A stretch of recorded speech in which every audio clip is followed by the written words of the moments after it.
Paano ba tayo naging Pilipino, hindi ba? Correct. At saka hindi lang pang sarili mo tayo nagtitipon dito.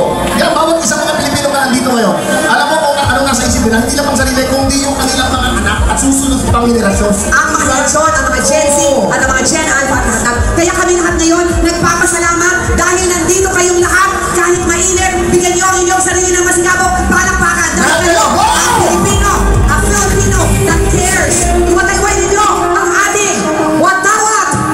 Inabukasan natin at masalamat sa gawain ito. Masalamat natin sa akin na may nakaparating parang, ay, masalamatan din natin ang mga dapat masalamatan, syempre. Yes. Masalamatan natin ang INC. Ano po si INC? Maraming salamat ang JIL. JIL. Ayun sila. Ano, ang JOJC. At gusto ko, palakpakan din natin. Dahil kung dahil sa kanila, hindi magiging mapayapa at tayo ay protektado. Yes, kaya Okay, maraming salamat din sa PNP. PNP! Palakpakan natin ang PNP! Salamat sa pagpapatay dito. Ang Bureau of Fire Management, ang PNP, ang MFDA, maraming salamat, at ang Quezon City LGU. Yes, at syukran, salamalaikum sa ating mga kasamang Pilipinong Muslim na nandito ngayon. Ayan, Syukran, salamalaikum. bismillah, salamalaikum.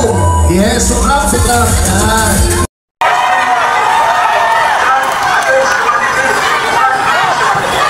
Maraming salamat po. Maraming salamat po. Thank Ngayon, you. lahat po, ito po pakiusap ko lang po. Pinagbigyan na po natin lahat. Gusto ko magsalita kung pwede. Pero lahat po na papalik po dito. Pakinggan din po natin. Dahil para sa ating ito, nagkakasin pa lang. Pakinggan po natin. Tama. Okay na po ba? Okay, maraming salamat. Mabuhay ka lang! Mabuhay ka lang! Okay. Magandang hapon!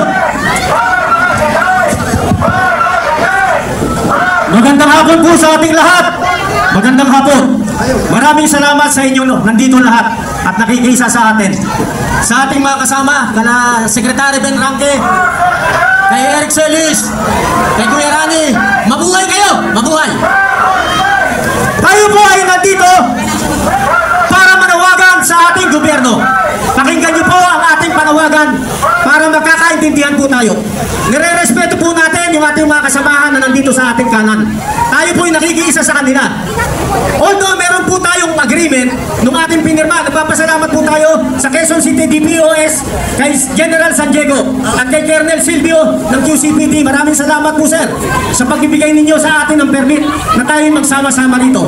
Ang United People's Initiative po, on behalf ng ating lead convener General Romeo Pukis, nagpapasalamat po sa ating lahat, lalo na sa INC. Nagpapasalamat po tayo sa kanila na ngayon ay nagkakaroon sila ng parallel na event sa Luneta. Maraming salamat po sa kanila. Maraming salamat sa mga kapatid natin KAGC. Maraming salamat sa inyo. Sa mga kapatid natin na GIL, maraming salamat. Marami pong way na makipaglaban tayo. At nire-respeto po natin yan. Nanawagan po tayo sa lahat ng political groups. At ang tanging tumugon lang sa atin ay tumulong ang ating mga kapatid na nandito ngayon. Nagpapasalamat kami. Kaya Secretary Alcusi, maraming salamat sa tulong sir. Maraming salamat sa ating mga grupo. Kay Miss Cathy Binag, maraming salamat sister. Kay Miss Cindy at sa lahat ng tropa ng UPI. Kay General Kita, kay General Virgilio Garcia, General Simoy, maraming salamat sa kanilang lahat. Kaya tayo nandito. Ang hirap po na pagkaisahin ang bansa natin. Napakahirap. Napakahirap. Ang mga pulis na nandito, hindi natin sila kaaway, hindi natin sila kalaban. Kakampi natin sila. Kaya ang ginawa ng United People's Initiative, 4 na araw kami, 4 na beses nakipag-meeting sa kanila para maisakutuparan ito. Ang Armed Forces of the Philippines, United People's Initiative lang ang nakipagharap sa kanila, face to face, para banggitin lahat ng problema na mayroon sa bansa natin. Ulitin ko, napakahirap i-unite ang bansang ito.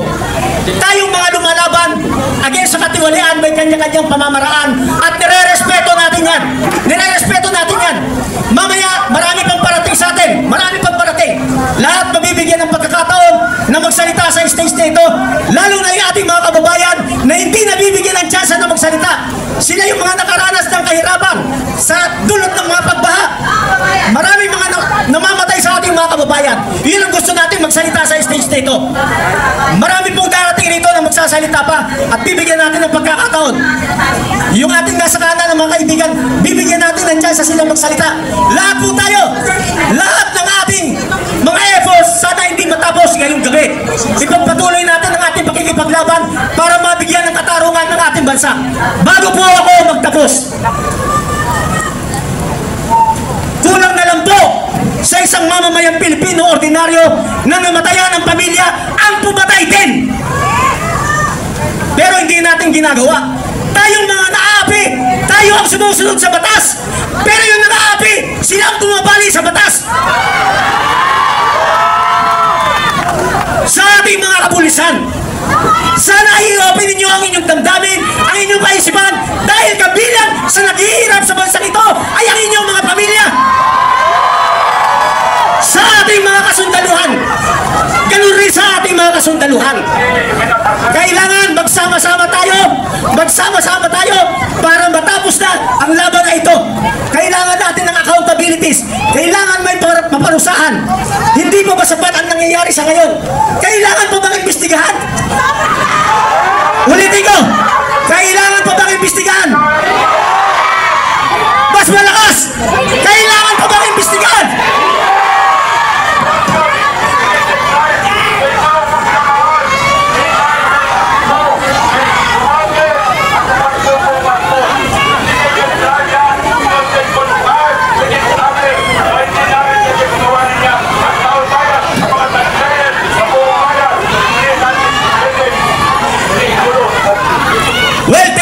Kapatid, napakinggan natin yung panawagan, katotohanan yun. So tatapusin ko na ang aking katalumpati. Magkaroon tayo ng pagkakaisa, hintayin natin ang mga kasama. Dito na tayo matutulog, hindi tayo alis. Pangandaman at Yusek Adrian Bersamin sa amin ni dating Speaker Martin Romualdez sa Aguado Building in front of Gate 4 ng Malacanang, at nandun din po si Yusek Jojo Cadiz. During the meeting, binigay po ni Yusek Adrian Bersamin ang listahan na worth 100 million. Tinanong ko po si Yusek Adrian kung saan galing ang listahan. Ang sagot niya, galing kay PBBM mismo at binigay niya ito mula sa brown leather bag. Nung sinabi po ni Yusek Adrian Bersamin yung brown leather bag, naalala ko noong nasa Singapore kami right after the elections of May 2022 sa Hilton Hotel, kami ni dating Speaker Martin and PBBM habang pauwi at pabalik ng Pilipinas, hinabol ng PSG ang brown leather bag at ang sabi ni PBBM, maiwan na lahat, wag lang ang brown leather bag. Kaya naniwala ako na utos talaga ito ng Pangulo. Pagkatapos ng ilang araw, I informed sina dating Speaker Martin Romualdez, Sekmina Pangandaman, Yusek Adrian Bersamin, and Yusek Jojo Cadiz na kung pwede 50 billion lang ipasok sa program funds dahil so sobra ang DPWH funds versus sa DepEd. In practice, hindi pwede na mas malaki ang budget ng DPWH kaysa edukasyon. And yung balance na 50 billion, ilagay na lang sa program funds for the 2025 budget dahil Office of the President din ang nagre-release ng lahat ng unprogrammed funds. Pagkatapos ng isang araw, tinawagan ako ni Sekmina at sinabi ang mensahe ng Pangulo, ipasok ninyo yan dahil pinangako na sa akin ni Speaker Martin yan at hindi na pwedeng baguhin. Kumbaga, ang utos ng hari hindi pwedeng mabali. Again, I informed the Speaker and asked clearance about the instructions ng Pangulo. At ang sabi niya, wala tayong magagawa. Kaya po nagtataka ako kung bakit sinasabi ni Pangulo na hindi niya makilala ang budget. Samantalang lahat na binawas at dinagdag sa mga ahensya ng gobyerno ay humihingi ng approval sa kanya si Sekmina Pangandaman.